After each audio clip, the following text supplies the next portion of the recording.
Updates చూద్దాం. ప్రధాని నరేంద్ర మోదీతో భేటీలో రాష్ట్రానికి సంబంధించిన పలు అంశాలపై ముఖ్యమంత్రి జగన్ చర్చించారు. మొత్తం 8 అంశాలపై ప్రధానితో చర్చించారు. పోలవరం ప్రాజెక్టులో కంపోనెంట్ వారీగా సీలింగ్ ఎత్తివేయడానికి కేంద్రం అంగీకరించిందన్నారు. దీంతో పాటు ప్రాజెక్టు తొలి విడత పూర్తి చేయడం కోసం 12,911 కోట్ల నిధులు ఇచ్చేందుకు కేంద్రం అంగీకరించిందని, ఈ 2 అంశాలు కేంద్ర కేబినెట్ ఆమోదం కోసం ఎదురు చూస్తున్నాయని ప్రధాని దృష్టికి తీసుకెళ్లారు. దీనిపై తక్షణమే దృష్టి పెట్టాలని ప్రధానిని కోరారు సీఎం జగన్.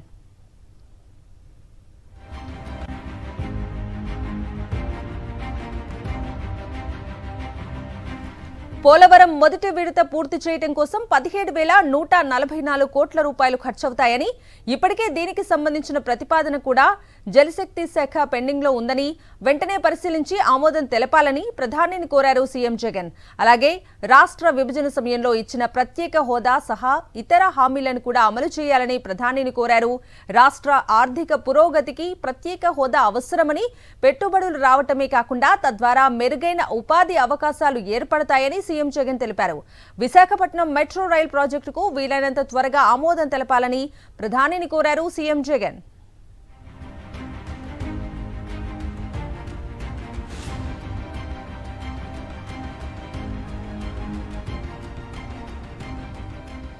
విశాఖ నగరాన్ని భోగాపురం ఇంటర్నేషనల్ ఎయిర్పోర్ట్ తో అనుసంధానించేలా ప్రతిపాదించిన భోగాపురం, భీమిలి, రిషికొండ, విశాఖపట్నం పోర్టులను కలిపే 55 కిలోమీటర్ల 6 లేన్ల రహదారికి తగిన సహాయక సహకారాలు అందించాలని ప్రధాని మోదీని సీఎం జగన్ కోరారు. విభజన చట్టంలో పేర్కొన్న విశాఖ కర్నూలు హైస్పీడ్ కారిడార్ను వయా కడప మీదుగా బెంగళూరు వరకు పొడిగించాలని కోరారు.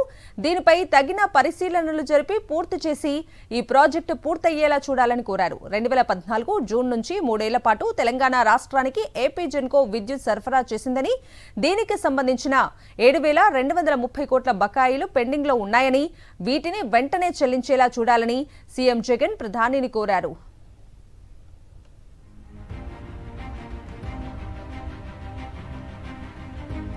రాష్ట్రంలో 13 జిల్లాలను 26 జిల్లాలుగా విభజించామని, ప్రతి జిల్లాకు ఒక మెడికల్ కాలేజ్ ఉండేలా రాష్ట్రంలో కొత్తగా 17 మెడికల్ కాలేజీలు నిర్మిస్తున్నామని ప్రధాని దృష్టికి తీసుకెళ్లారు. ఇప్పటికే కొన్ని కాలేజీల్లో తరగతులు కూడా ప్రారంభమయ్యాయన్నారు. కాలేజీల ఏర్పాటుకు సహాయ సహకారాలు అందించాలని ప్రధానిని కోరారు సీఎం జగన్.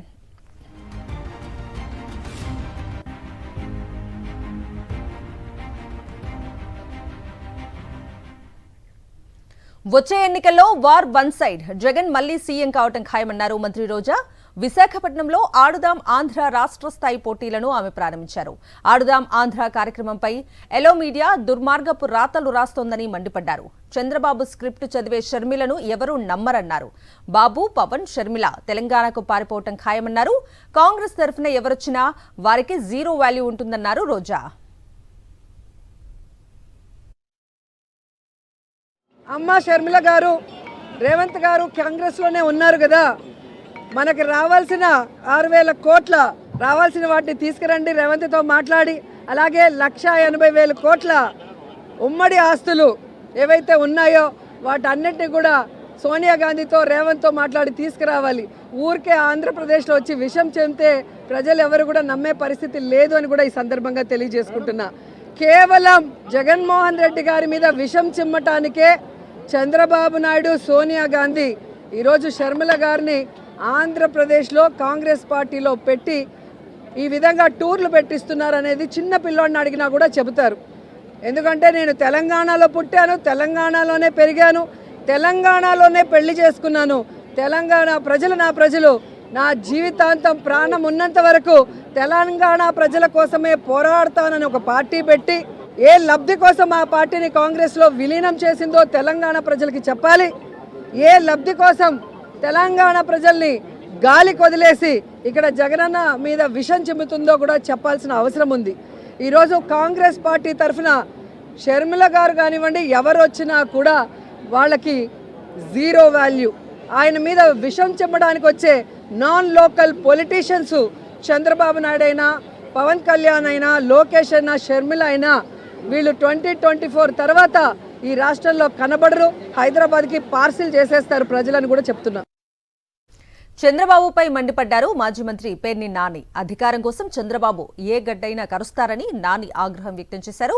గతంలో మోదీని ఇష్టం వచ్చినట్లు తిట్టిన చంద్రబాబు ఒంటరిగా సీఎం జగన్ ను గెలవలేక పవన్ బీజేపీతో చంద్రబాబు కుట్రలు చేస్తున్నారని అన్నారు. బీజేపీతో ఎందుకు కలిసి పోటీ చేయాలో బాబు ప్రజలకు చెప్పాలని నాని డిమాండ్ చేశారు.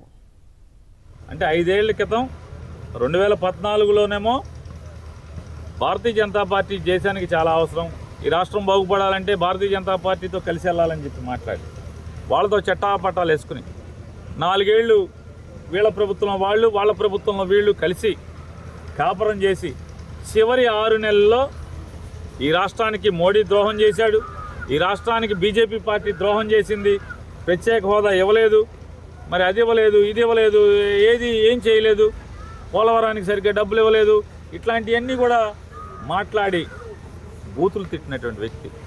నాకు భార్య ఉంది, నాకు కొడుకున్నాడు, నాకు మనవడు ఉన్నాడు, కానీ మోడీకి ఎవరున్నారు? భార్య లేదు, కుటుంబం లేదు. కుటుంబం లేనోడు నాతో పోటీనా? ఏం చేస్తాడు? ఈడీ ఉంది, ఈడీతో బెదిరిస్తావా? సిబిఐ ఉంది, సిబిఐతో బెదిరిస్తావా? నీ చేతనైంది నువ్వు చేసుకో. ఇన్ని మాట్లాడినటువంటి వ్యక్తి ఇవాళ మళ్ళీ భారతీయ జనతా పార్టీతో ఎందుకు కలిసి పోటీ చేయాలో రాజకీయ చర్చలు ఎందుకు నడుపుతున్నాడు? ఈ రాష్ట్ర ప్రజలకి నువ్వు చెప్పాల్సిన అవసరం ఉంది. చంద్రబాబు ఎల్లో మీడియాలపై మరోసారి విమర్శలు చేశారు AP Telugu academy chairman Lakshmi Parvati.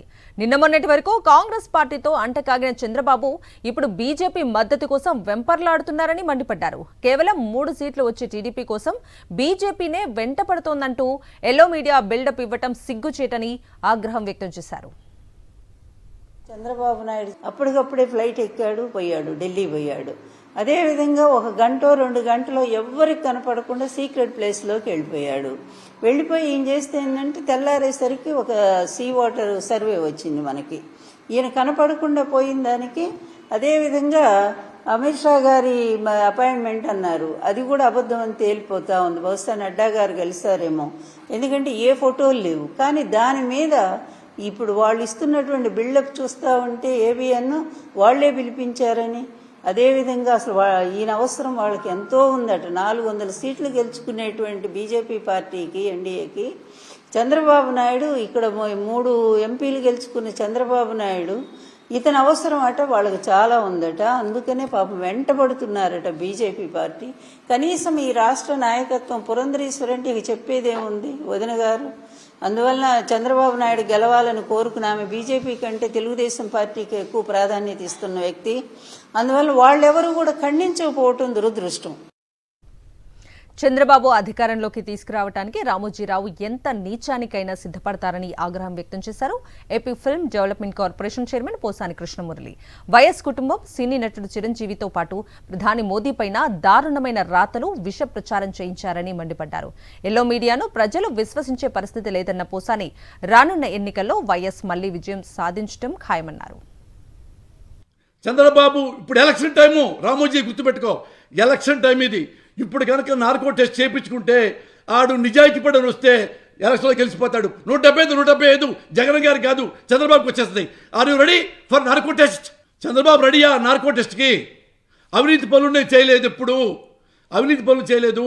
Rangayya గారు చంపలేదు, నా హస్తం లేదు, 23 ఎమ్మెల్యేలు నేను కొనలేదు, అమ్మాయిని నేను తాచలేదు, ఒక మిడ్ నైట్ ఒక గెస్ట్ హౌస్కి పంపించలేదు పెద్ద ఆయన దగ్గరికి. ఇవి 4 అడుగుతా నేను. ఫస్ట్ నాకు నార్కో టెస్ట్ చేయండి, నా పక్కన కూర్చోబెట్టండి చంద్రబాబుని, అతన్ని నార్కో టెస్ట్ చేయించండి. జగన్మోహన్ రెడ్డి గారు జైల్లో ఉన్నప్పుడు నేను జైలు దగ్గరికి వెళ్ళానంట. జగన్మోహన్ రెడ్డి గారు అపాయింట్మెంట్ అడిగానంట, ఆయన నాకు ఇవ్వలేదంట. తిరిగి ఇంటికి వెళ్ళిపోయాడు పోసాని కృష్ణమురళి. నేను బతినాడు చెప్పా, మీరు కావాలంటే కనుక్కోండి పోయి ఆ జైలుకని. జైల్లో కనుక్కున్నారు, లేదండి పోసాని కృష్ణమురళి రాదేని కన్ఫర్మ్ చేసుకున్నారు. దొంగచాటుగా వేరే వాడితో సారీ చెప్పించాడు తప్ప పేపర్లో రాయిలా. అంతా ఇగోయిస్టులు అయ్యా కొడుకులు. రామోజీరావు ఉన్నాడు ఒకసారి నాతో, కృష్ణమురళి నేను చిరంజీవిని పిలిచాను, అల్లు అరవింద్ని పిలిచాను, ఎందుకంటే ఇప్పుడు వైఎస్ఆర్ కనుక ఒక్కడే నిలబడ్డా అంటే చంద్రబాబు గెలవలేడు, అందుకని చంద్రబాబుని చిరంజీవిని కలిపి వైఎస్ఆర్ ఉడిద్దామన్నాడు. చిరంజీవి గారు అంత హానెస్ట్గా చెప్పాడు తెలుసా? సార్ నేను పార్టీ పెట్టిందే ప్రజల కోసం అండి, నేను గెలిచి ప్రజలు సహాయం చేయడానికి, ఇంకోటితో నేను కలవన గెలిచిన ఓడిపోయానని హంపుల్గా చెప్పి వెళ్ళిపోయాడు రామోజీరావు దగ్గర నుంచి. ఎన్నిసార్లు కాపులను తిట్టాడో చంద్రబాబు. కాపు లీడర్ని పెద్ద ఆశాజ్యోతి పాప రంగాన్ని చంపాడు, అయినా మళ్ళా కాపులు ఓట్లు కావాలంటే ఉంటే నిజాయితీగా ఉండి ఓడిపోయాను. మొన్నటిదాకా కాపులను కొట్టించావు, కాపులను అరెస్ట్ చేయించావు, ఆ ముద్రగాడు గారిని అరెస్ట్ చేయించావు, వీటి ఆడవాళ్ళని అవమానించాడు. వీడికి వచ్చి మళ్ళీ కాపులు కావాలంట. ఈ కాపులు ఎట్లా ఓటేస్తారో నాకు అర్థం కాల. రంగా గారిని చంపిన వాడికి ఓటేస్తారా? ఆంధ్రప్రదేశ్ ప్రజల గుండెల్లో, ప్రజల మనస్సుల్లో జగన్మోహన్ రెడ్డి ఉన్నంత కాలం ఎవ్వడు ఏది పీకలేదు, ఏనాడు పీకలేదు.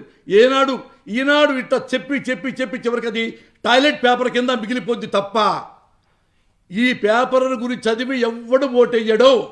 వేస్తే అప్పుడు 2019లో వేసేవాళ్ళు కదా. జనం ఏం చేశారు? గుండెల్లో పెట్టుకున్నారు జగన్మోహన్ రెడ్డి. జగన్మోహన్ రెడ్డి ఇదే అంటాడు, నేను దేవుడిని నమ్ముతా, మిమ్మల్నే నమ్ముకుంటా, మీరు దైవ స్వరూపాలు అని ఎప్పుడన్నాడో వాళ్ళే జగన్మోహన్ రెడ్డిని గుండెల్లో పెట్టుకున్నారు. ఎబవ్ ఆల్ సిన్సియర్గా సర్వీస్ చేస్తున్నాడు కాబట్టి వాళ్ళ గుండెల్లో ఉంటాడు, ఈ కుర్చీలోనే ఉంటాడు ముఖ్యమంత్రిగా. మోడీ అంటే very tallest person, very honest person in politics in India. అతను ఓపెన్గా చెప్పాడు, చంద్రబాబు అనేవాడు పోలవరంలో ఎంత దొబ్బితున్నాడంటే ఏటీఎం హై అంటే ఈ ఏటీఎంలో డబ్బులు తిని పోలవరం అలా చేశాడు పోలవరం అని చెప్పాడు, ఓపెన్గా చెప్పాడు. అతను నేను నమ్ముతా హానెస్ట్గా మోడీ. ఇంత హానెస్ట్ ఫెలో ఇతను వెధవారు తిట్టి, అవినీతి పరుడు అని తిట్టి ఎవరు చంద్రబాబుని, మన చంద్రబాబుతో కలుస్తాడా? అప్పుడు ఆయన క్రెడిబిలిటీ ఏం కావాలి అంటే ఎప్పుడు అబద్ధాలు ఆడతాడా మోడీక? మోడీ ఓటు కోసం ఏమైనా చేస్తాడా? నేను అనుకున్నట్లా అతను హానెస్ట్, ఓడిపోయినా పర్లేదు, ఇతను లంగా పనులు చేయడం. మోడీ చాలా జెన్యూన్ పర్సన్. ఇలాంటి జెన్యూన్ పర్సన్కి మళ్ళా కాళ్ళకు దండం పెడితే మళ్ళా అతను ఇతనితో కలుస్తాడా? ఇతను ఏమన్నాడు మోడీని? మోడీ కాదు కేడీ వాడు అనేవాడు. నా కొడుకున్నాడు, నీ కొడుకు లేడు, నాకు పెళ్ళం ఉంది, నీ పెళ్ళం లేడు. ఇంత నీచంగా మాట్లాడితే ఏపీ బీజేపీ వాళ్ళు కొంచెమన్నా ఎథిక్స్ ఫీల్ అవరా?